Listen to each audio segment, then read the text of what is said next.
Hello everyone, Ramadan Kareem and a warm virtual welcome to you all. Heartfelt thanks to each of you for taking the time to join our first What Works X webinar this afternoon. My name is Nada Saha and I am a member of the team at KHDA. Week 6 of distance learning. No doubt it has not been a boring 6 weeks. So today we're going to be a little bit interactive and we're going to be using Mentimeter as part of our webinar today. So may I kindly invite you to have ideally a second device with you, such as a phone if you're using your laptop for the presentation, or vice versa.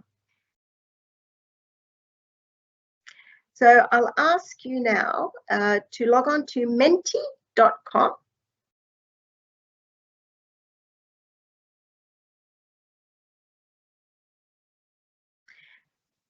Menti.com and enter the code 285722. Just give you a moment to do that.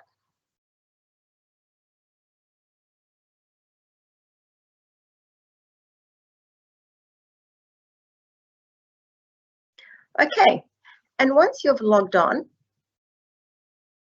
the first question will come up shortly. But we've all had to draw on different strengths over the last 6 weeks. I'm interested to find out from you all, and we have over 100 participants in today's first What Works X webinar. What strengths have you had to draw on over the last 6 weeks?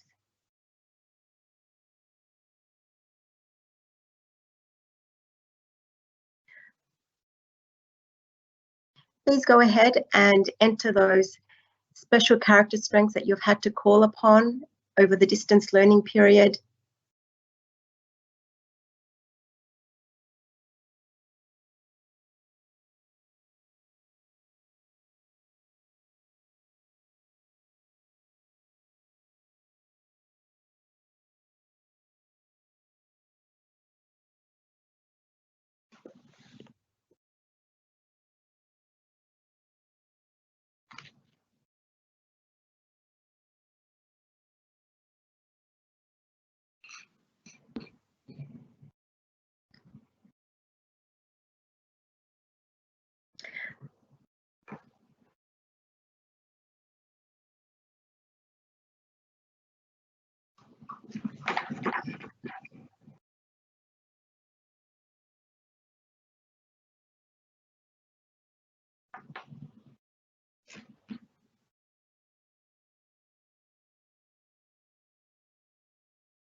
Now, I'm sure a lot of you have used Mentimeter within your own schools.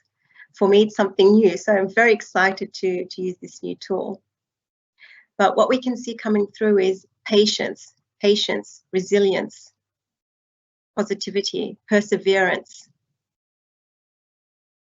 Absolutely. I think we've all had to use many of those character strengths over the last 6 weeks.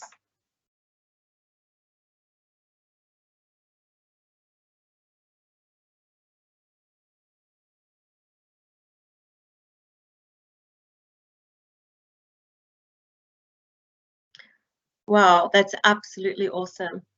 Patience, it's there in bold, right in the middle, and a lot of us have had to call upon patience over the last period. Fantastic. Thank you very much, everyone.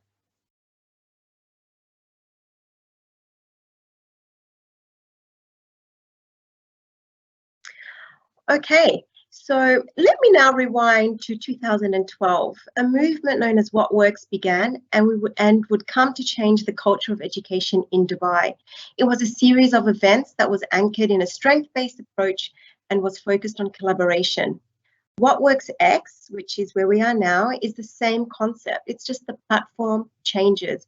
And we hope that many more teachers will have the opportunity to take part and share best practices for teachers by teachers. So as I said, this is our first What Works X webinar, and we hope we'll have many more to come. So distance learning is a new experience for us all, for our teachers, for our principals, our parents, and especially our students. We've gathered evidence from you to understand where you are and how you're finding the experience of distance learning. And you've told us that you want to learn more about balancing workloads for students and teachers whilst distance learning. So today's session is going to be in 3 parts. We'll start off with a 20-minute presentation, and our presenters will be very happy to share the presentation with you all after the session. There will be a Q&A session, which will include some questions that you've previously submitted. So thank you everyone for doing that. And as much as we'd love to hear your voices, your mics have been muted for the webinar, as we have now, I can see over 200 participants on this call at the moment. However, please do ask questions throughout the presentation by submitting them in the Q&A feature to the right of your screen. These questions will appear anonymous, so feel free to ask away, ensuring that your questions are on topic though, and our presenters will do their best to get through most or as many as possible during the third and final segment of the webinar. The Q&A discussion will be facilitated by my KHDA colleagues, Maya Shaban, who's on course. Say hello, Maya. Hello, everybody. And Magnus. And I will now pass, thanks, Magnus, and I'll now pass over to Magnus to introduce our awesome presenters.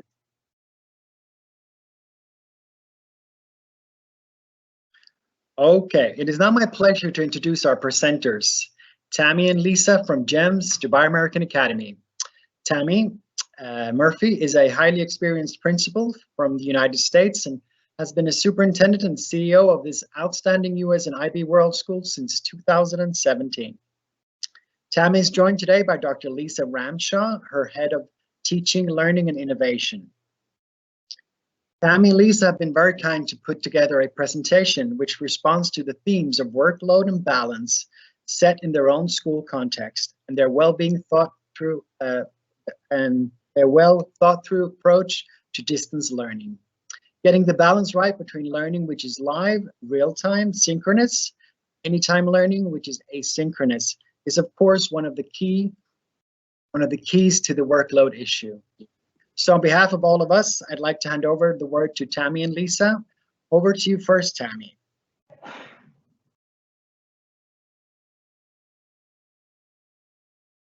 Hi, everyone. Thanks so much for being here. I know you just finished a busy day of teaching. And Lisa's going to get her screen share up. So again, Ramadan Mubarak to our friends, and hello and thanks again for being here. What Lisa and I'd like to do today is to share our journey at DAA, how we've thought about this new teaching and learning environment, our plans, actions, and certainly the challenges that we've faced and the changes that we've made. We know every school is different. You have your own cultures, your own mission and vision and values. So we'll just share with you how we've thought about the work at DAA.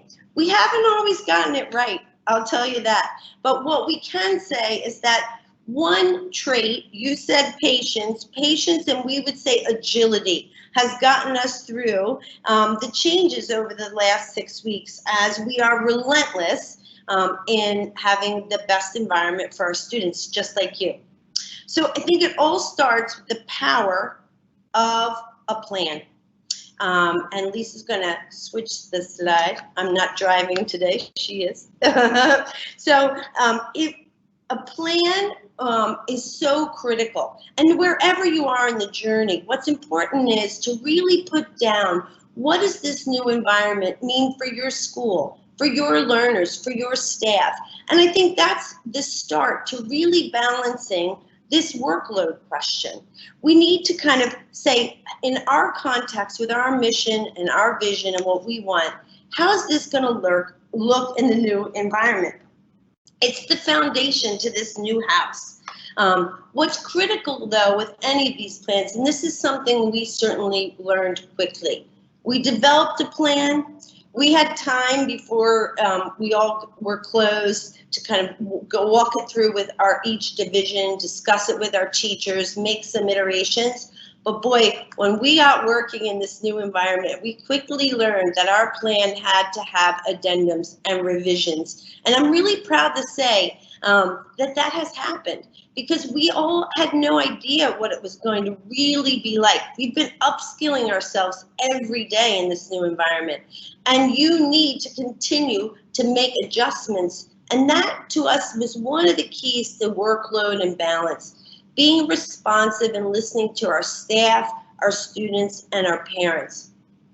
Our overview of our plan originally started out that we were going to run it just like we ran school every day at DAA. That sense of normalcy is what we thought ultimately the kids needed. And absolutely they needed normalcy, but we quickly learned that it wasn't possible to exactly run school, the periods and everything the way we had. We'll share some examples of that later, but when we thought about the family of three where the mom or dad or whoever was taking care of the kids at home had 3 different lunch periods, we realized that was unrealistic. And we'll talk about a change to a family lunch for our school. But I think here, knowing your school's mission and vision and deciding how you're going to keep that alive in this new environment is really critical. There was a great article Lisa shared with me. Is it a blip or a flip? So are some of these changes we're making in this new environment just for this new environment, or will it really flip and change the way we're doing things? And I think that also has helped us to balance workload because we're utilizing some new tools that really allow us to give the most engaging learning to our students. So Lisa's going to switch because when some of the questions we saw were around, we felt expectations, and we set expectations out, and we're relentless about going over these with the various members of our learning community. So let's start with our leaders. You know, we charged every formal leader, there's lots of leaders in the school, but principals and assistant principals and directors to say, we've got to be the moral compass for this plan. We need to model everything that we expect of other members in our community. And so by us showing that we were open to these changes, standing beside people, there was that kind of sense of more hands make for lighter work, and we're all in this together. For our teachers, and I'm sure there's a lot of teachers in the audience today, our hats are off to you. I mean, you're amazing. We are so proud of our teachers, and each one of you listening today, you should just take a minute and pat yourselves on the back because what you've done in 6 weeks has been incredible. Whoever thought we'd be sitting in our living room teaching the letter M or how to get through the AP history course, but here we are. So it's your careful planning and collaboration with colleagues that I think really helps this workload balance. We may not be physically present next to each other in classrooms, but we've got to make opportunities to collaborate and to really look at our curriculum together as a grade level, as a department, or whatever way your school does that work. Don't give up on those collaboration times just because we can't run into each other's classroom. That's really key to not only work-life balance, but also your well-being as an educator. For our students, we have 2,700 of them, so we're not a little school, so there's a lot of young people to think about. So here, and I think a question I saw on the side chat was, you know, we all have great kids, but sometimes they're not meeting our expectations with getting everything in this remote environment. So for us, we made videos where we were very explicit and shared with the students what we were going to need from them as a learner to be successful in this new environment. We set up routines and rituals just to help them transition to this new environment. And let's face it, kids try, but you know, maybe they got distracted, they didn't get stuff in. So we adhered to the same systems we had when we were in school, which is if you haven't completed assignments, your teacher follows up. Maybe later it's the head of grade. There's a call home. I mean, these same systems have helped us to get some of our students that maybe were struggling a little bit more in this remote environment back on track.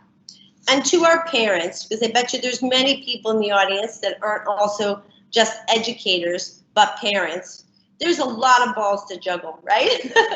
In this new environment. So for us, it's what's been key is over communicating. So systems we have in our school is that every weekend, every teacher, if you're a secondary, so like I'm a secondary parent, I get 6 letters from my son's teacher outlining what's going to happen the next week. Middle school teams send out letters. Individual elementary teachers send out letters. So I think part of that plan was that we knew we needed to be very clear with our communication with parents, because they are not used to necessarily having to sit next to their KG little one every morning for a few hours for the live session of learning. So over communication. I think the last thing I want to say around the first couple of slides, which was, setting expectations, making a plan. Surveying your families has been key for us. We do a weekly survey for our families, and then as a leadership team, we spend a good couple of days on, maybe from like Thursday to Saturday, analyzing what that data says. It's been really informative to us when we see a cohort of, let's say, KG parents saying, this issue is difficult for us. Could we flip this time or work on this? And we've made those adjustments, and we've seen that our parent satisfaction has gone up. We have a little clip here, and this is just parents as partners for sure. And this is a KG class, 4-year-olds.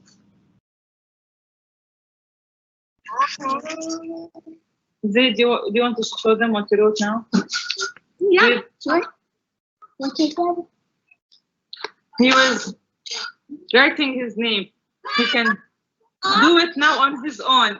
Oh, that's so No help. Oh, Zee, that's so awesome. I'm so proud of you. So for parents, I mean, they're right there, many of them next to their child. So they really have been so informative to us of how we can be agile and continue to shape our plan. So we're going to turn it over to Lisa now.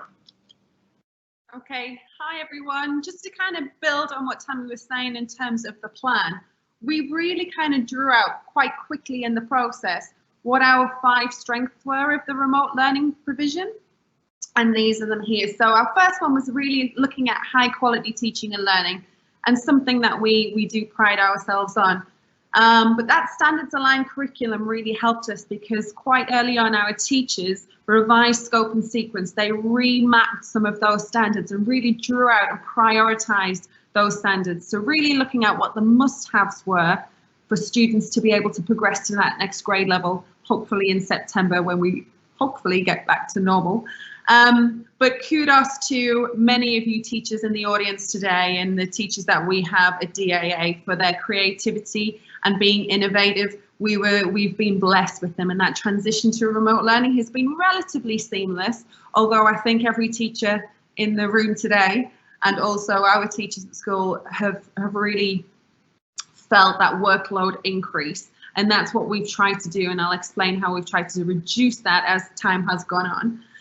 But also we have had a really great platform of technology that we've built from. So we feel that the technology we had in place already was accessible, and that transition was easier for us. So we use Seesaw in elementary school, Google Classroom, Google Meet, Screencastify, all those different tools that we were using anyway in middle school and high school as well. And we then were able to personalize that. So another key strength of, I guess, our foundation of our teaching and learning and assessment philosophy is that personalization. Not just differentiation, but personalization. I'll talk about that a little bit more as we progress through this presentation. But then one thing, again, going back to the people component, people are our priority, and we've been really, really thoughtful about when a teacher is leading an online classroom, asynchronously or synchronously, how are we involving the SEN teachers, the counsellors, people like the educational assistants. So everyone is involved. That enables us to be able to personalize that learning, not only for those students, but also even building librarians in so they can do read alouds and things like that. So it's that whole holistic approach where everyone is involved in students' learning. And then one thing I'll talk about on the next slide is just how we were able to be interactive, create independent environments for our students, but also interdependent environments for our students, where we had a range of individual tasks, collaborative tasks that they could do as they were working. And then through our one-to-one iPad program in elementary, all students have their own device, but then also the BYOD, bring their own device in middle school and high school. We knew that every student had a device to go to for this remote learning. So I guess that helped us be quite seamless in that. So in our plans, we really asked teachers, and we went through PD sessions in that kind of week before we did close and trying to get ahead of it. So we've got a mixture of live classes through what we use now as Google Meet. And we also had that range of independent online learning and collaborative online learning, but through different tools such as Padlet, Flipgrid, where students can post things asynchronously, but then comment on their peers' work as well, that they can pick up later and then really reflect on and build on that. So I think now we're going to go back to Mentimeter, and we're going to ask you this question to respond to, because we know this is quite different right across the city. But what proportion of student learning in general has been live or synchronous learning for you?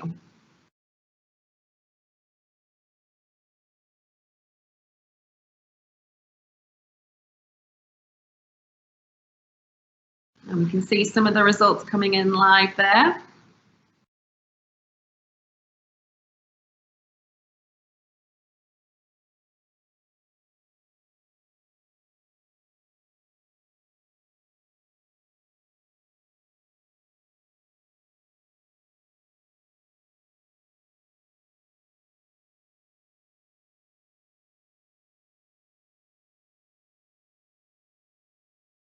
I'm just going to wait for those numbers to go up. I think we've got up to 30 now, but I know we've got over 200 in the webinar today, so we'll wait a little bit more for more numbers to come in.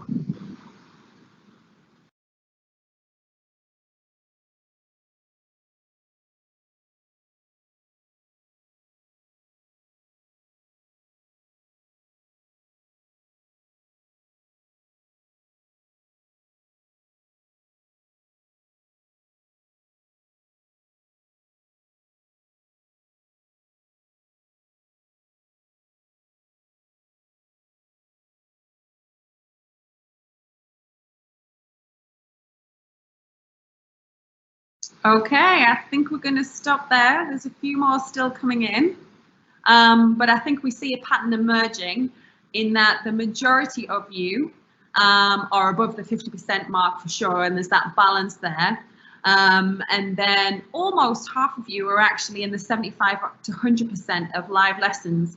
Now, it would be interesting to, if we were all in a room together, to ask that question of, has that been in week 5, or has that progressively got more and more as the weeks have gone on and the technology has started working for you? Because I think from our week 1, we went live straight away, but probably less than we're actually doing now. And as Tammy said before, feedback and parental feedback predominantly has been really, really important for us, because a lot of parents have requested more live lessons. So we've tried to adapt to that and build that in.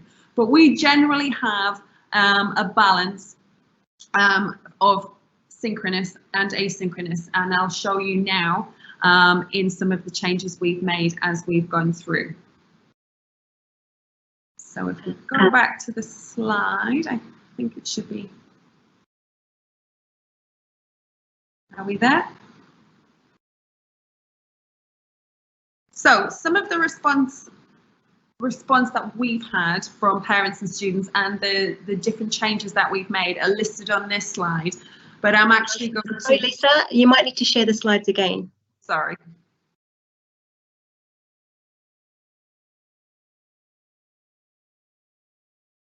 We're good? Okay. All right, so as I've said, the list that is here are things that we've responded to, but I'm going to show you in more of a diagram. But I just want to draw it. I did say it earlier, but that final bullet point of curriculum planning, we really have done quite a lot of work collaboratively between teachers and between teacher groups, subject groups and grade level groups in elementary to really prioritize those power standards and look at what's essential, but have that ability in the teaching and learning to go deeper with more quality as we go through the assessments as well. So let me just talk you through some of the changes we have made. So as you can see on this slide, we've got two schedules there. One was week 1 and 2 of our elementary schedule, and then that moves into week 3 to 5. What we tried to do straight out the gate is try and maintain, because we only thought it was going to be for 2 weeks initially, and we wanted to try and maintain our schedules as close to the normal schedules in our live school situation as normal. So that's what you see there on the left-hand side. But then we quickly had to be agile, and we had to pivot really quickly with parental feedback as we knew this was going to go on longer. So as you can see, the changes that we made from week 3 and 5, it's now slightly different again because we're into Ramadan, but it's the same schedule, but it's slightly shortened. So just to highlight, we now have a common break time. You can see in week 1 and 2, there are slightly different recess times, which caused some problems with parents that had students in different grade levels and so on. So we've got a common break. And one thing that has been really important, not just for parents with students from multiple divisions, but also for our entire community of teachers and leaders and different support assistants, we have a family lunchtime or a common community lunchtime for all. We've also built in, I think you probably, when we talk about workload and balance, that word wellness has come out a lot for us, and we do wellness checks for teachers, but also we find that really important to put in the schedule and be intentional about this. And we have a midweek mindfulness session and the wellness piece for us. We then have the same specials each time, each day. We found from feedback and even from teacher feedback too that having specials dotted around the week was just too confusing, I guess. So we know that after the common lunchtime, students will go to specials. Specials are slightly different each day, but we've got that common time that we know we're going to those specials after that. And then one thing that we've brought in, and you'll see in the next slide as well as I talk about a secondary schedule, we have an open classroom, or we call it office hours, where students, parents can go into their teachers' live classroom. So we still count it as live, but it's optional. So if parents, students really need that personalized approach, they can go in and ask specific questions appropriate to them. And then you can just see, for example, how we've highlighted Arabic and Islamic. You can see how we've really gauged that balance between synchronous and asynchronous throughout the week, or live and recorded. So if I move on to the secondary schedule, you'll see some similar kind of patterns emerging in what we've agreed as a leadership team and how we've worked with teachers to implement these. So learning blocks in middle school were actually reduced. Again, that helps to reduce the workload, but it also helps for student workload too. We've then put in, where we had transition times in a normal day, we now have longer and more frequent breaks. So students can move away from the screen, they can have less screen time. And again, it's not just that balance of workload, but balance of screen time to non-screen time. And then it moves through, we've got that common lunchtime, and then you can actually see really explicitly here how there's that intentional balance between synchronous and asynchronous. So now I'm going to pass back to Tammy.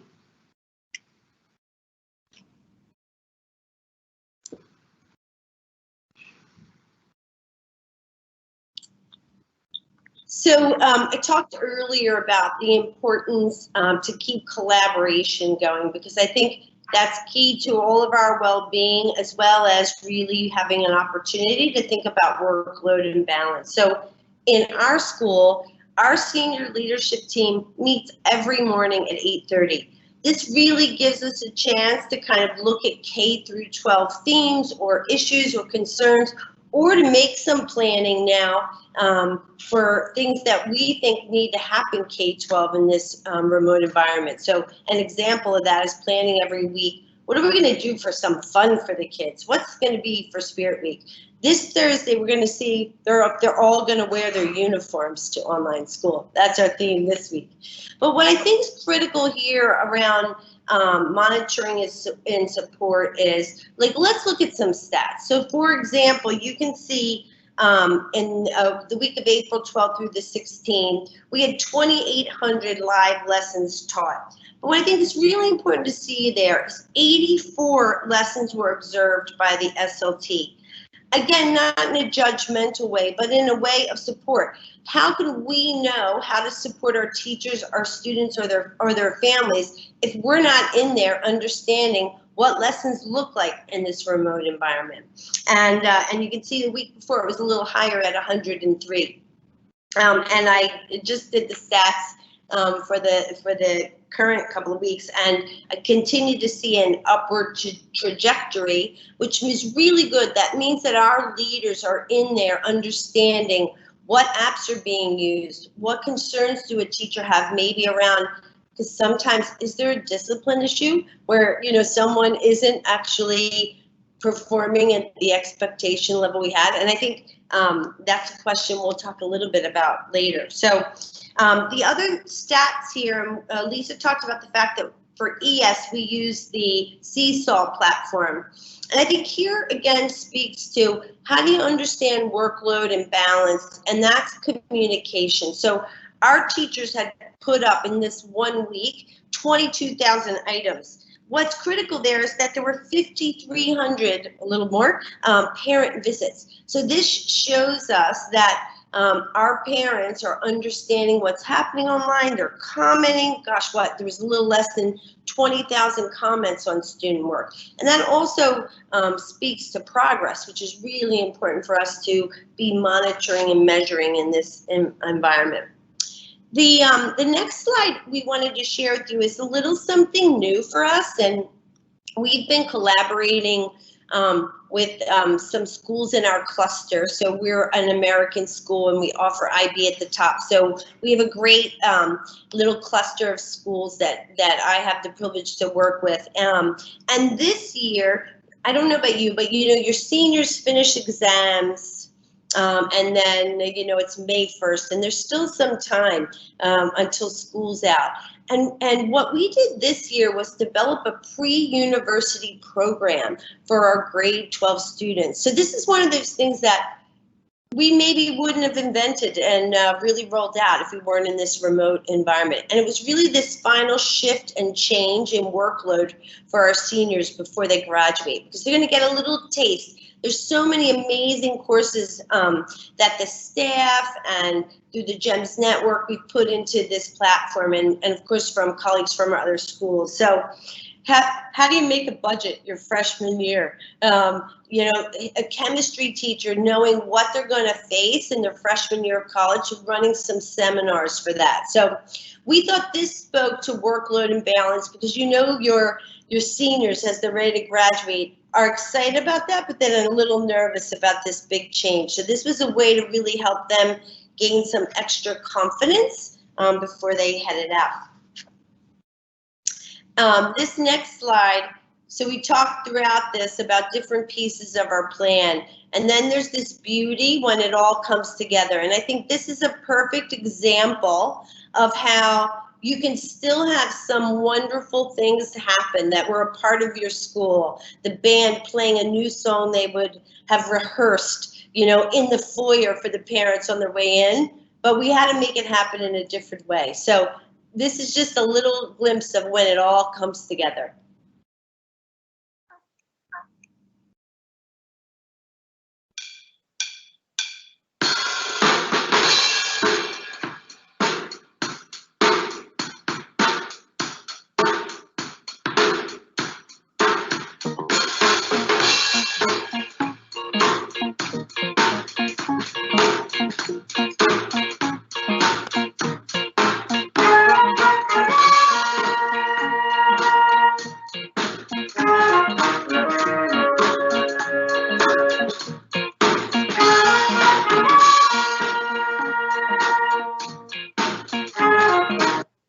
Mm-hmm. So we thought that was a great example of, you know, just high-level remote learning. And kudos to Dr. Seidel, who pulled that off with his advanced band class. Okay, I think we're handing over to me now to just share a screen with some resources, which I'll go through really quickly. So this is a copy of our remote learning plan. I hope that comes up for you on the screen. And again, I know these will be shared with you after this, but in the plan, you can just see how we've got the different expectations, and this was all shared, and then the appendices. But very much so at the back of this document, you can see all of the adjustments that we've made at the very end as it goes through. I think one thing that's just come up on the screen nicely is that less is more, and we've actually found that as we go through, and that's really important for that workload balance issue. But really looking at maybe less is more, but more depth and more quality over quantity. And then just going through, this document just gives an overview of the platforms that we use. And we had to actually switch and pivot from using Zoom and to using Google Meet. There might be many of you in the audience that actually use Microsoft Teams that we're on now. But through our Google platforms, so we use Google Classroom with middle school and high school, we have Seesaw, and these platforms just worked better for us and be a bit more seamless, because even using additional tools such as Pear Deck or Padlet, all of that kind of links in with Google very nicely. So this is the reason we use Google Meet for our live lessons. And then we use Screencastify, which kind of records that asynchronous piece. So we've got a lot more teachers becoming video stars and creating their own videos for their asynchronous lessons to give instructions, and also that personal touch rather than writing something in a post. And then that kind of goes through to those documents that we have on what we call our DAA hub. So with everything in our school, we share everything in one place. You might have shared drives, things like that, but we have a Google site that we put everything on called the Hub. And when we made one specifically for our remote learning, we also created, you can see on this homepage here, I hope you can see this, more or less like a Facebook feed, but specifically just for DAA and our staff. So anyone that has anything to share, they can post on there. You know, we've got teachers that are sharing something about peer feedback using Google. They're also doing some looking into what they can use for backgrounds for Google Meet. So that's all shared on there. But then you can see down this side all the guidance that we provided with teachers for synchronous learning. So even moving to Google Meet from Zoom, we just had our innovation team, our fabulous innovation team, just give a complete set of guidelines, online tutorials, video tutorials. So everything's here in kind of a PD space that teachers can go to. But to get that workload and balance right, rather than have a PD session that everyone has to come to, we have an online site that people can go to asynchronously. So practicing what we speak, as well as having some live sessions if they need them.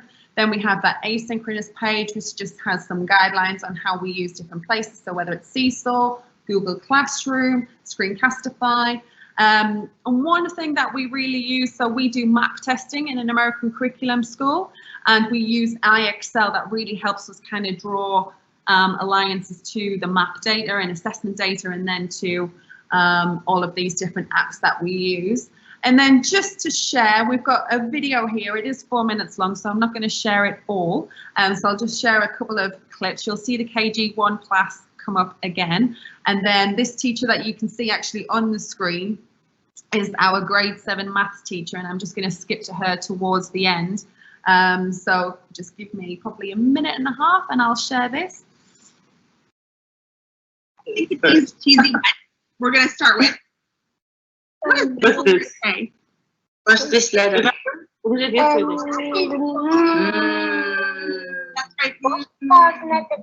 So I want you to take your pencil or marker, whatever you have, and write the letter. Okay, can you write? Ready? So can you write the letter for me? You can write uppercase or lowercase, whatever you want. It doesn't matter. So we do small class initially, and then they go into breakout smaller classes for personalization. Gorgeous. Yeah. Do you guys want to play the whole class? okay, you have two options. Listen, if you want to play the go grab something game, give me a thumbs up. If you want to play the who is the leader game. And then I'll move to grade 7 math.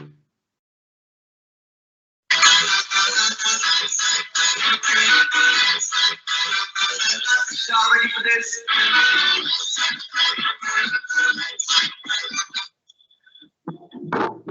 Hey there, mathletes. It's Miss J coming in hot. And I'm here to tell you 1, 2, 3 helpful tips for you to be successful this week in math class. The first one is note cards. Next week, we're going into word problems. So if you All right, we can share that with you after. So if you want to see the whole thing, you can see many classes in there. But one thing that teacher does amazingly well as well, every single week, she creates a parent video to recap all the math learning in that week for parents, just to do some extra work with students at home, should they need it, or with their children at home, I should say. So I'm now going to pass back to Tammy for the kind of final key reflections.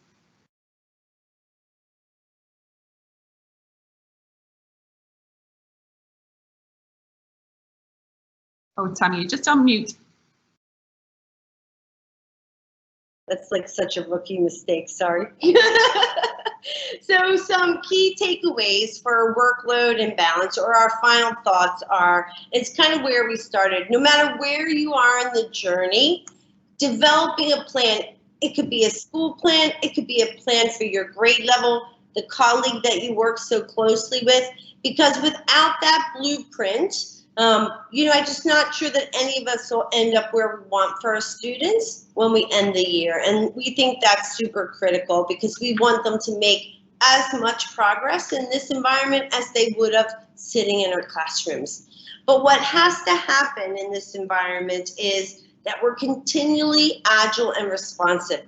There's changing needs, there's different data every week, and we're all learning new things. So I think that really epitomizes that growth mindset that we speak about a lot when we're speaking to our students. So feedback, we really felt that this has helped us to kind of like fine tune.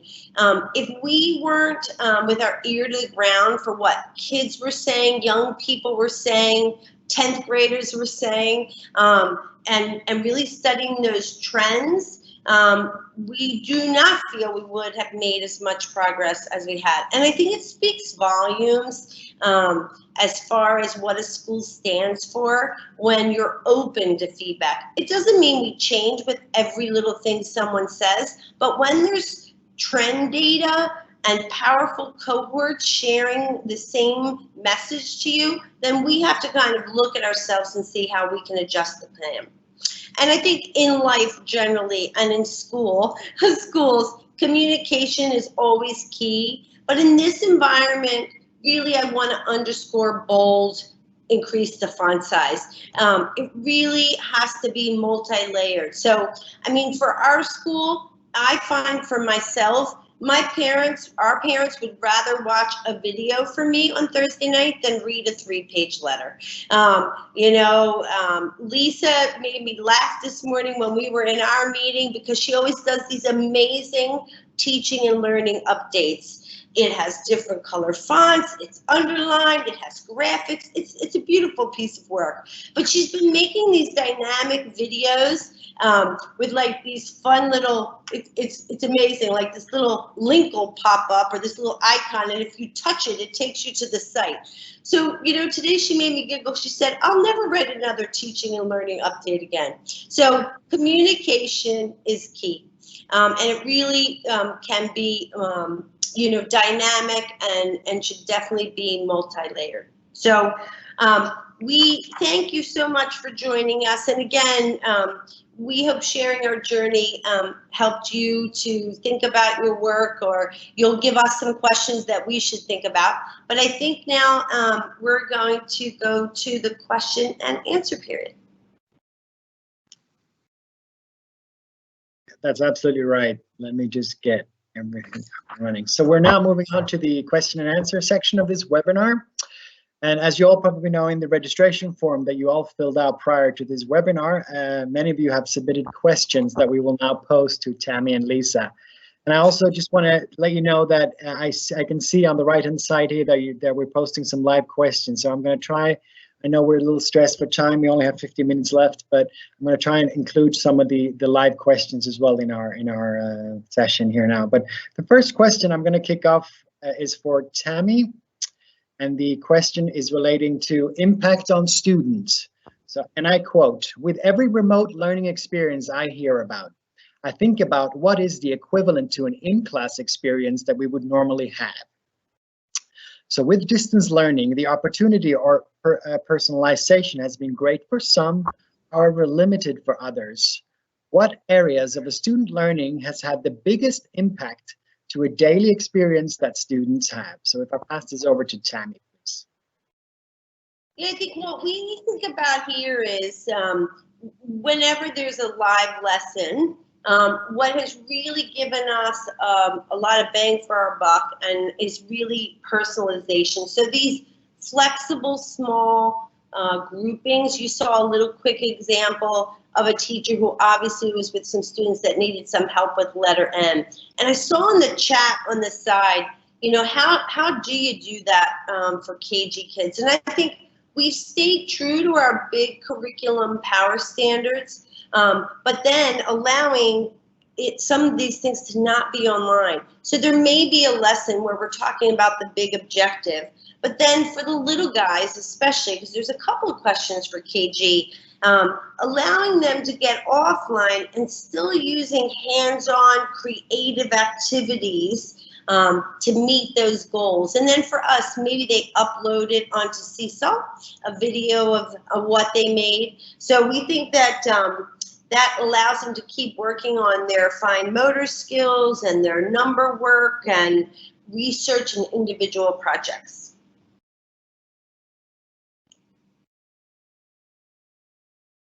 Back to you, Mangus. Okay, thank you, Tammy. Thank you very much. I'll now pass on a question to Lisa. It's got headline homework. What are your thoughts on homework during the distance learning period? You can please elaborate. Okay, so as I said earlier, for week 1 and 2, we kind of went out the gates trying to keep as much to our normal schedule as possible, but we quickly realized that was not appropriate. So one thing with homework is that we've tried to either cut it back completely or really, really reduce it whilst maintaining kind of that following of the curriculum. So we've scaled back the frequency of assignments, but that's also, like I said earlier, it's allowed us to engage with more depth over breadth, quality over quantity. And just being really mindful about what those assessments and assignments are that we're providing to students, and then also how are they going to be marked. So in terms of that assessment piece, is it a formative piece or a minor? Is it a summative piece or a major? We're tracking both in terms of progress, so we would record all of those marks now, even though obviously we know with formative there's opportunity to grow and improve and build on that feedback. Even from an elementary point of view, they might receive either written feedback or audio feedback in Seesaw, and then they can build and develop from that. So focusing more on, I guess, classwork rather than homework, because ultimately it's kind of all in one bag now. So that's where we stand on that one. Thank you, Lisa. I will now move over to a question for Tammy. When it comes to unruly behavior, how to deal with students who are not interested in online sessions and cause disruptions? What role has self-efficiency in determining student behavior in class? Move that over to Tammy. So how do we combat unruly behavior? All right. Well, I mean, I think first of all, you just have to establish new ground rules in this new environment. So I think I mentioned earlier, we made videos that we expected all of our students to watch to understand what this new environment was going to look like and reframe our expectations. And also what we think is critical is still holding students accountable for that behavior. So we'll still run through our normal, restorative practices if someone isn't being the kind of digital citizen we want. I was, well, let me say one other thing. I mentioned earlier the amount of observations, and we think that's also been key, that students see your teachers in there, your principal, your assistant principal, your dean. I mean, we have a presence online, and I think that also just sets high expectations. I was in a 3rd grade lesson just the other day, and when you talk about self-efficacy, I think it's the involvement of the students, right? So I was in a great 3rd grade class that was American, How Do Bills Become Laws? And so the students had developed all these kind of new bills they wanted in their online learning environment. So that student agency and voice. So I loved it that one part of our schedule in elementary school is time at the end of the day for individual research. And one of the bills was, we think we need more time. But I think that is an example of when students are involved and have agency and choice in the environment, we think that really does deter misbehavior. So. Thank you so much, Tammy. We're now going to move on to our live chat feature here. And I see a question here from a lady called Mariam Ali. She's wondering, what is the minimum time of distance learning to be attended by the student of determination suffering with multiple learning disabilities? So if either of you, Lisa or Tammy, could please answer that. So it's to do with, shall I read it again or? It's okay, I can do okay, that. Great, thank you. Who would like to answer? I'll do. Yeah, great, thank you. So, I mean, I think one thing that we've been working on for our students of determination is that we really found that we need to make some adjustments in the IEPs to include the remote learning plans and had to update some of those goals. What's been really critical, I think, to the success in our model has been this seamlessness where the special education teacher, or it might even a different issue, but an EAL teacher are right in the lesson. So it's so seamless. And for some of our more needy students that need the support of an individual learning assistant, they're right there in the classroom with their student. So some strategies we found that have been really great is when the learning support teacher and the student that is needing some support are in the lesson, and maybe that student's having some questions. They have their own individual live chat, much like we have here today, where the student's asking his learning support teacher a question so that she can then help facilitate his engagement back in with the class. We've also added, some academic support time for our secondary students, high school, specifically 9 through 12, where they just need some time in a smaller group to kind of compact and help them organize what they have been expected to complete throughout the day or the week. Thanks so much, Tammy. I know we're pressed for time, so I'll just ask this live question to Lisa here when it comes to assessment. I see there, what have you changed about your summative assessments when you guys shifted to remote learning? And do you have any plans to have end of year assessments? If I talk about middle school and high school, well, predominantly high school, we've actually started using exam.net. So summative assessments that have been more ongoing. So at the end of units and things like that, we're still building them in, and we're using exam.net to I guess improve the validity and reliability of those summative tests. So it's worked for us in terms of assessment. But in, I think, elementary and then middle school, really thinking about what standards are being achieved, what standards do we want students to attain, and how can we best go about that? Is it more through project-based learning? So there's certain kind of pieces that they will need to submit, and that helps us because we have all that driven in rubrics. So rubric-based summative assessments really help us. Obviously, rubrics are great for formative, but then it comes to that summative. So they would submit that online through their Google Classroom or through Seesaw and get that feedback from a summative perspective as well. Lovely. Thank you so much, Lisa, and thank you, Tammy, and I'll hand over now to Nada.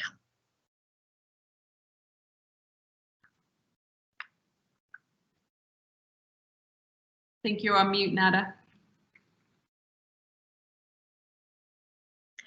Thank you. We're still getting used to the awesome technology that we have. I was just saying thank you, Tammy and Lisa, for your insights and generosity in sharing what's working at GEMS Dubai American Academy. We hope that this was useful to everyone, or that it has inspired you to think of other solutions to support balance and workload within your own school communities. I think our intention with these webinars is not about suggesting perfect solutions. They're merely an exchange of practices that work in a certain context. Now, before we conclude the webinar for today, may I please invite you to go back to your Mentimeter and look at your secondary devices, and I'd like to invite you to complete a very quick online survey and provide us with your feedback, please. So if you've been kicked out of Mentimeter, just go back in there, menti.com, and use the code 285722. And your feedback will really go a long way to improving future What Works webinars. So you'll see our first question. Overall, how satisfied were you with the webinar? We're looking at the quality of the content of the webinar, the structure, and the presenters and their preparedness in responding to questions.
Thank you. We'll just wait a little bit longer for a few more responses to come through.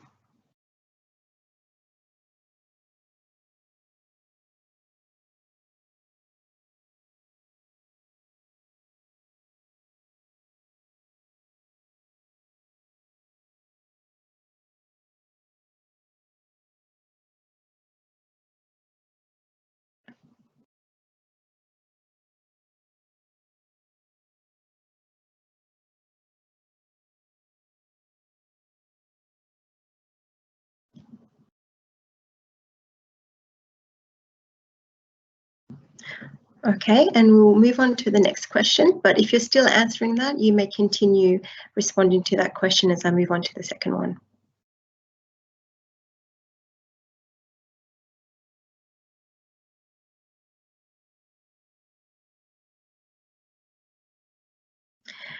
So in my opinion, I thought it was a fantastic webinar, but I would really like to know from all our fantastic participants online with us today, what was it that you enjoyed most about the webinar today? And you can actually respond a couple of times, so please feel free. And remember that this is anonymous, so please feel free in responding.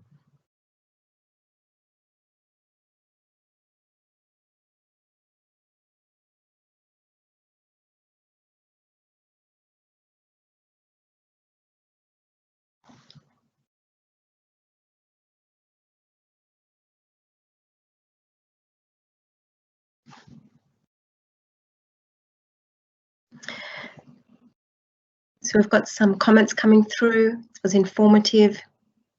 It's a different approach in teaching, great positive outlook, good practice. The Q&A session.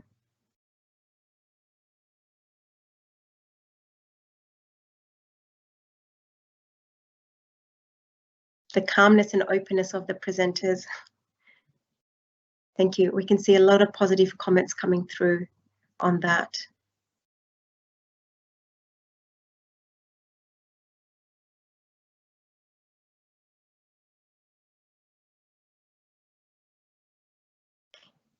The teaching methods discussed and the practices shared were awesome, especially the music class video.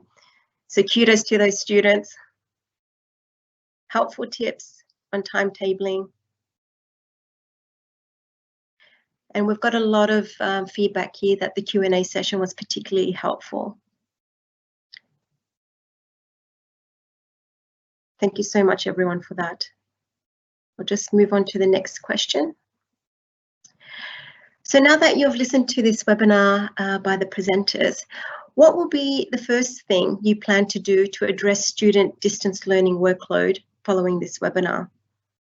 There's a couple of multi-choice responses there. Please just select one. What will be the first thing that you plan to do? No plans to change? Will you survey parents and respond, survey students and respond? Perhaps coach students in managing time? Review whole curriculum and reduce workload, or review the phase curriculum and reduce the workload there? Or perhaps increase workload?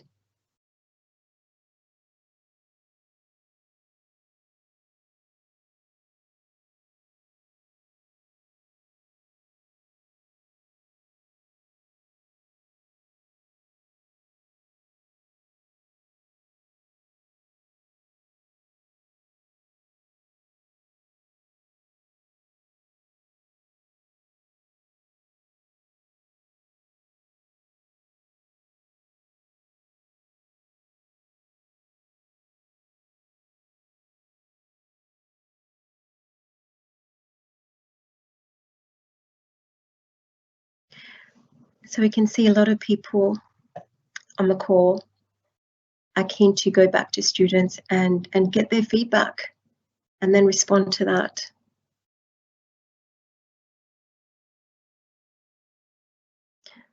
Perhaps helping students and providing some coaching.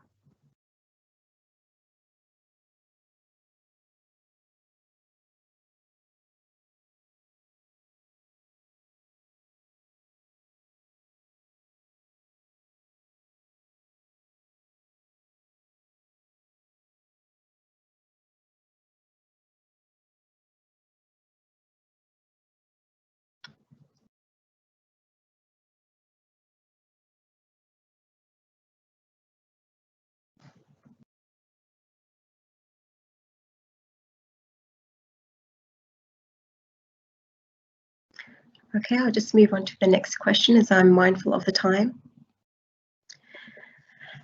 Related to that question, how do you plan to address the nature of your school's distance learning provision following this webinar?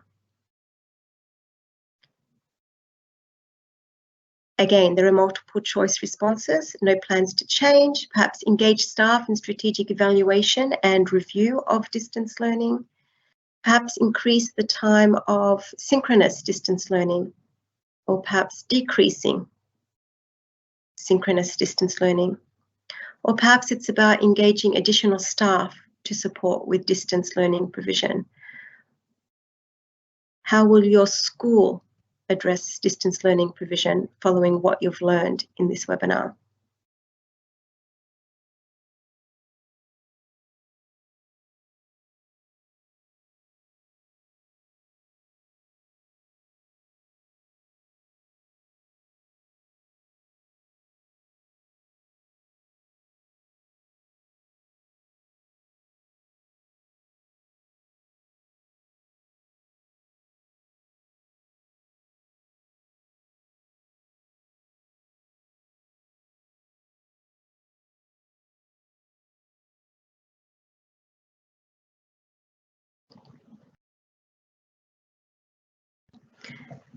Just wait a couple more seconds for a few more responses to come in. But it's looking like an overwhelming engaging staff in strategic evaluation and review of distance learning. So getting more people on board.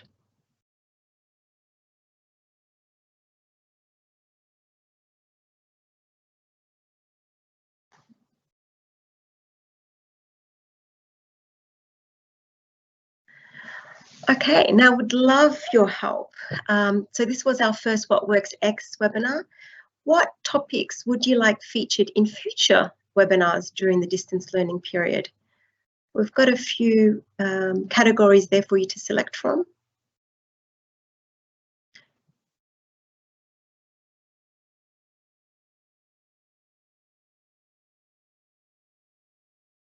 We can see that assessment is a big topic that a lot of you would like to learn more about. Transitioning back to school. Absolutely, eventually students will go back to school. What would that look like?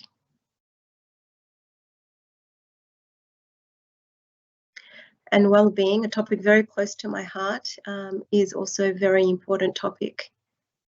And it kind of permeates across many of the other topics and themes that we're dealing with during the distance learning period.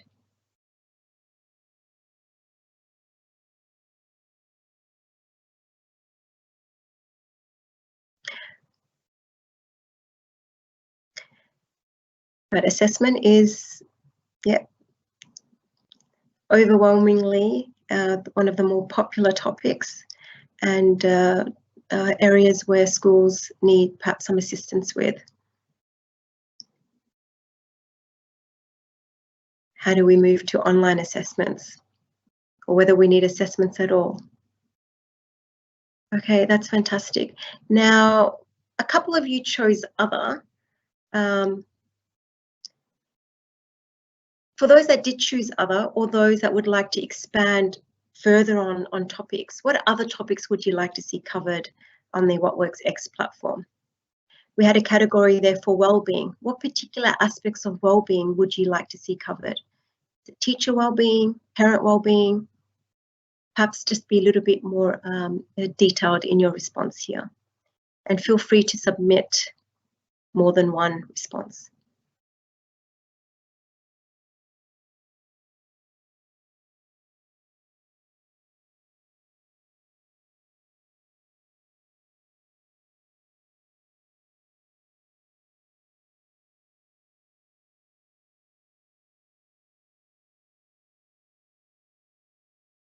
So we've got a few more topics coming through. End of year report cards and perhaps parent teacher meetings, mental health. Teacher well-being, I see that's coming through quite a lot. Managing parent expectations. Leadership of distance learning. Self-evaluation is another big area, and the future perhaps inspection process. What would that look like? And how do we become prepared for that? Teacher well-being, absolutely. It's come up quite a lot.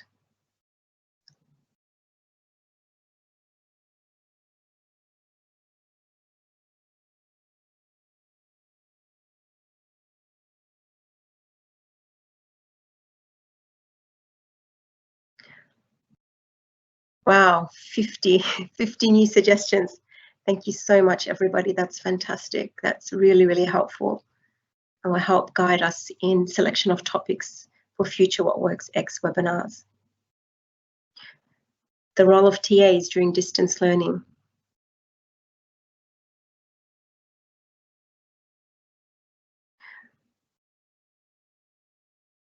Thank you so much. Okay, and finally, only because I'm very weary of time and I think we've gone just a little bit over, I just wanted to bring your attention to our In This Together Dubai microsite that we've developed. If you go to that web address, you will see that we've brought together a number of free resources to help schools, teachers, parents and students with the new distance learning environment that we're in.